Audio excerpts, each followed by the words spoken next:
नमस्कार, मैं हूं नारायण शर्मा और आप देख रहे हैं AINS न्यूज 24 चैनल। अब खबरें विस्तार से।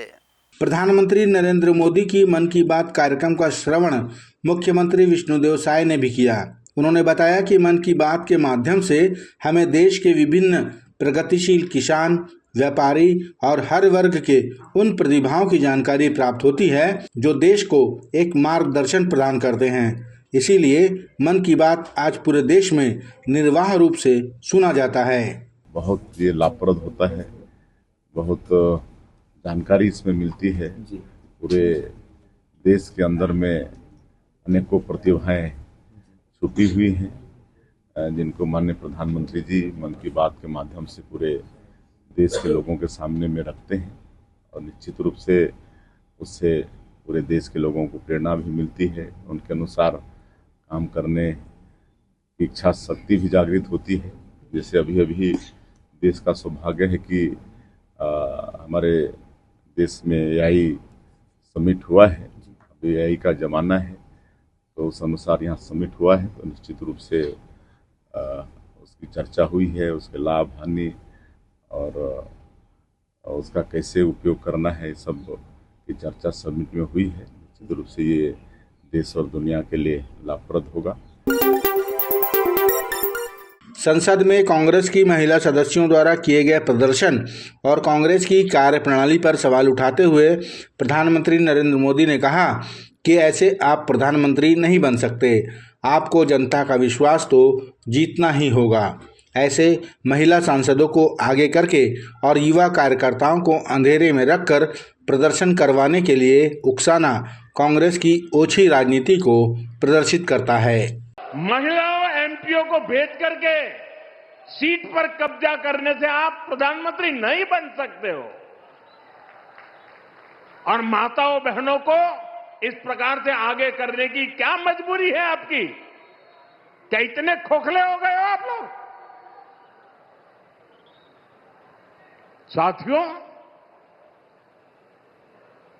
कांग्रेस देश के लिए बोझ बन गई है और मुझे इस बात का संतोष है कि दिल्ली में जो घटना घटी, कांग्रेस के सभी साथी दलों ने कांग्रेस की भरपूर आलोचना करने की हिम्मत दिखाई है।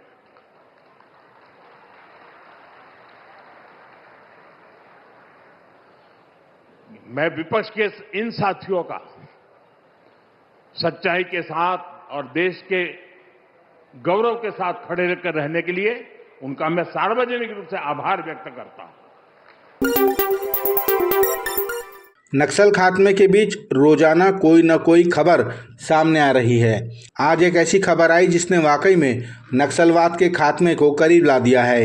एक नक्सली जिसका नाम देवा है, उसने भी तेलंगाना में आत्मसमर्पण कर दिया। ये मृतक बसव राजू के बाद दूसरा हार्डकोर नक्सली था जिस पर लाखों का इनाम था। भले ही वो आज बूढ़ा हो चला है, लेकिन आज भी उसका निर्देश नक्सलियों के सराखों पर रहता है। देवा के सरेंडर से ऐसे कयास लगाए जा रहे हैं कि नक्सलवाद अब अपने अंतिम चरण पर है। पंडित रविशंकर शुक्ला यूनिवर्सिटी में NSUI का धरना प्रदर्शन चर्चा में रहा, क्योंकि हॉस्टल में गंदे पानी के सेवन से 30 छात्राएं बीमार हो गईं। NSUI के कार्यकर्ताओं ने वही पानी कुलपति को पिला दिया और हॉस्टल के निरीक्षण की मांग की। कुलपति ने निरीक्षण पर जाने से मना किया तो कार्यकर्ता सड़क पर लेट गए। उन्होंने गुहार लगाई कि आप चलें और देखें कि पानी दूषित है या नहीं। पूरे प्रदर्शन के दौरान NSUI के कार्यकर्ताओं ने यूनिवर्सिटी प्रबंधन के खिलाफ जमकर नारेबाजी की। राजधानी रायपुर के भाटा गांव में स्थित अवधपुरी में नीट के स्टूडेंट ने फांसी लगाकर आत्महत्या कर ली। अभी तक आत्महत्या का कारण अस्पष्ट बताया जा रहा है। मृतक की पहचान रायगढ़ के पुष्पेंद्र पटेल के रूप में की गई है, जो भाटा गांव में किराए के मकान में रहकर नीट की तैयारी कर रहा था। पूरे मामले में पुरानी बस्ती थाने ने मर्ग कायम कर घटना की विवेचना शुरू कर दी है। अपने विधानसभा क्षेत्र लोरमी जाते समय उप मुख्यमंत्री अरुण साव ने मनियारी नदी पर बन रहे निर्माणाधीन पुल का औचक निरीक्षण किया और कार्य की धीमी गति पर उपस्थित ठेकेदार को जमकर फटकार लगाई। उन्होंने निर्देश दिया कि समय पर पुल बनकर तैयार होना चाहिए और गुणवत्ता में किसी भी प्रकार की अनियमितता नहीं होनी चाहिए, वरना ठेका रद्द कर भुगतान रोक दिया जाएगा।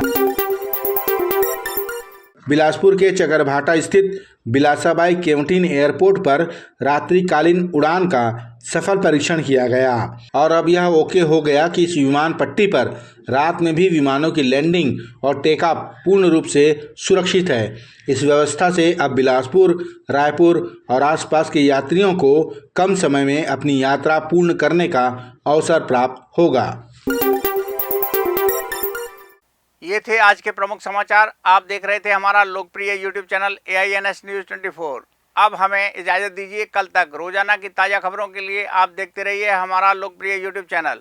हमारे यूट्यूब चैनल को लाइक, सब्सक्राइब और बेल आइकन का बटन दबाना ना भूलें। नमस्कार।